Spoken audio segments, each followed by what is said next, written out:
In this video, we look at the other side of the Columbian Exchange and its impacts in the Old World. And they were significant impacts. And here's the plan. We're going to look at the way in which the discovery of the New World changed the circumstances of the Old World. And we're going to start at looking at how the New World challenged European thinking. I've suggested in the previous video that there was a collapse of the American worldviews at the time of the conquest and the demographic disaster that followed. Europe doesn't experience the demographic disaster, quite the opposite, but there is still challenge to its worldview in stumbling across the New World.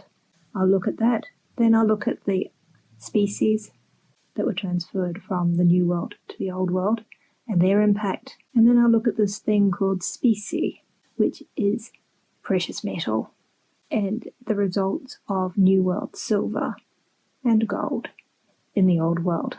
Here are those key questions again, so you can think about this material and what you want to do with it. And here are those further readings, in case you want to pursue these topics further.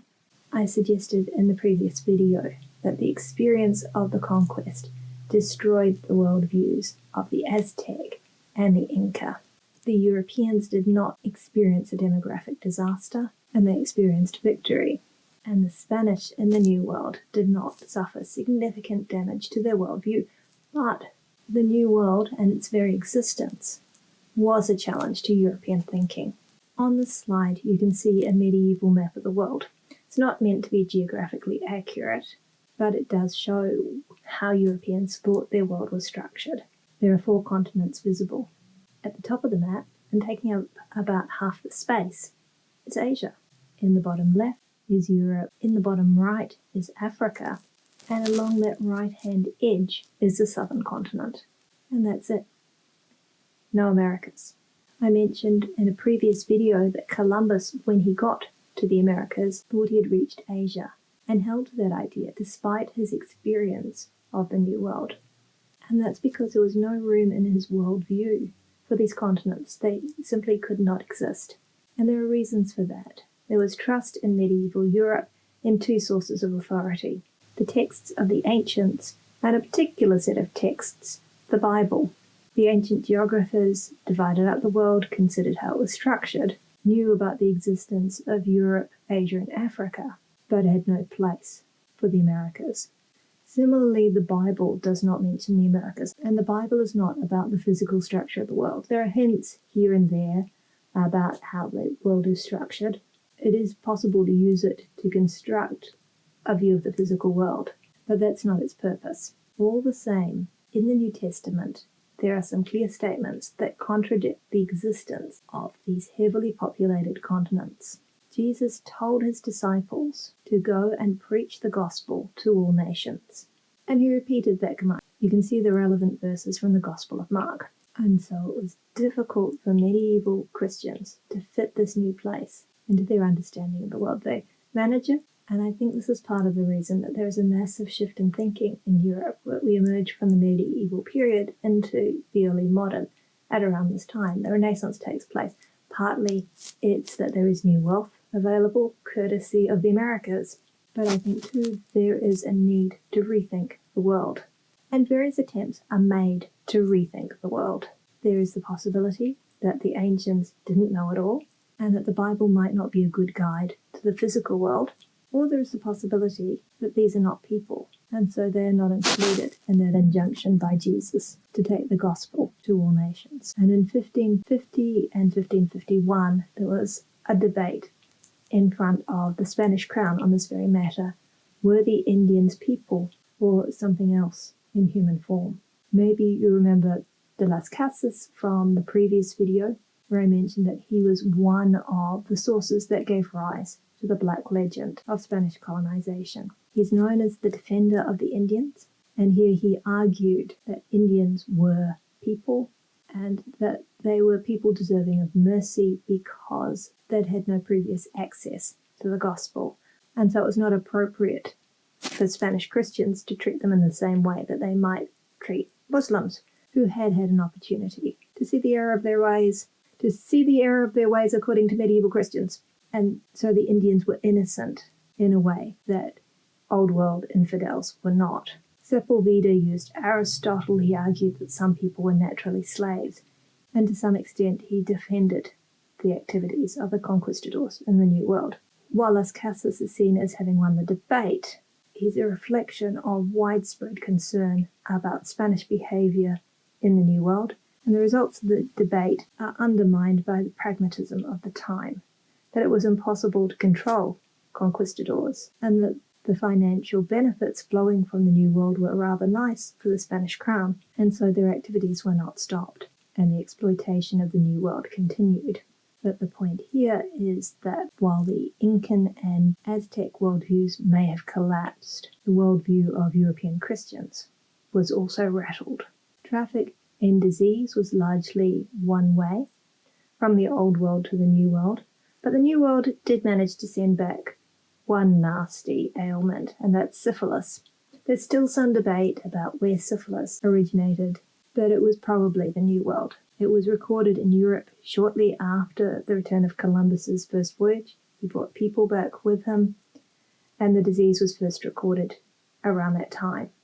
This was a period of warfare and tension in Europe. Armies laid sieges, alliances were renegotiated, and there was famine as well.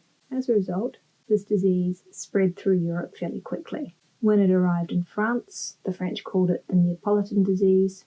When it arrived in Spain, the Spanish called it the French disease. Its origins were murky, and it continued to spread. It reached Canton in China in 1505, but it took slightly longer to reach the north of Scotland, which is a statement about the strength of connections and about where the good stuff is.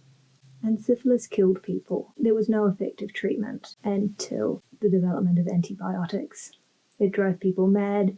It caused them to lose fingers, toes, noses, limbs, and it killed them. And unfortunately, it's on the rise in the present. These are the ways in which Europe was rattled, but it benefited from the Columbian Exchange in ways that the Americas did not. I've quoted Ronald Wright previously in this subject, but I think this is a nice summary that draws in all sorts of ideas. We'll come in a moment to gold and silver, to the specie of my plan for this video, and that's the most obvious transfer of wealth from the New World to the Old. But Wright here picks up on the Columbian Exchange. He picks up on it by referring to the New World's widowed acres, that there had been people, that they had developed crops, and that Old World diseases had run ahead of European conquerors. And here, in the case of North America, there were no virgin lands. Instead, there were widowed lands that retained the wealth of the previous people there. And that last section, which points out how deeply embedded American crops are in Old World cuisines, reminds us of how much our world has been changed by the Columbian Exchange. And in contrast to what happened in the New World, Old World populations benefited. This is a graph of the European population. You can see the Black Death hit hard. Europe has experienced devastating disease events, and people in Europe at the time recorded that they thought their world was ending. But you can see from the start of the Columbian Exchange through to 1700, there's a steady and remarkable growth in European population, and that's on the back of New World crops. Similarly, this graph of populations in India and China shows an uptick in population. A little later, it takes time for the crops to filter first into Europe and then into other parts of the Old World. But this growth in population is again built on the back of the Columbian Exchange. Africa also benefited from new crops, although the situation there is complicated by the removal of millions of people as part of the transatlantic slave trade, something that we'll come to in a future video. The New World crops were of extraordinary importance in the Old World, and they underpin these increases in population. But it's not just new crops that are extracted from the New World. Gold and silver is as well. First, the Europeans loot gold and silver from the empires, and then they mine it. Within the European worldview, there is a view that gold comes from the sun, silver is associated with the moon, and you'd expect deposits of these metals around the equator where those heavenly bodies had the greatest influence. And they found deposits of precious metals in the Americas and set about extracting them. There were complications. In the first instance, there was difficulty maintaining a workforce in the mines, which were a very difficult environment to work in, where people were crowded together in situations where they were underfed, generally unwell, and very vulnerable to outbreaks of introduced disease. People died. People were dying anyway, and people being shuffled, forced to work in these circumstances and exposed to new diseases died fast. Other workforces were found, and extraction of these metals continued. And while everything under the earth, in theory, belonged to the Spanish crown, private profit occurred because the crown took only one-fifth of everything that was mined. Both the Spanish crown and the Spanish administrators of these mines made an awful lot of money. And that money did not remain in South America. It drew Europeans to exploit those sources and then to spend that money. Some of it made it back to the Spanish crown, which spent it from a European base. But at this point, we can see the development of the first global network, that of the Manila Galleon. And think of that name, Manila. Where is Manila? Manila is in the Philippines. This ship sails between Acapulco in Mexico and Manila in the Philippines, where it trades for Chinese goods. Those goods, when they travel back to Mexico, don't remain there. They're transshipped and mostly end up in Europe. Here is a network that stretches around the world, and it's an enduring and significant one. The trade lasts for 250 years.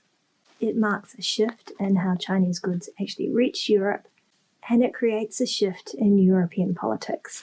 With the rise of this global trade, the reaching of the East by going west, the Mediterranean ports are undermined, and the centre of ocean trade shifts from across the Mediterranean to trade with that end of the Silk Road, to crossing the Atlantic and then the Pacific and trading with China at the source of the Silk Roads. But it's not a simple story, and that's what we'll pick up in the next video.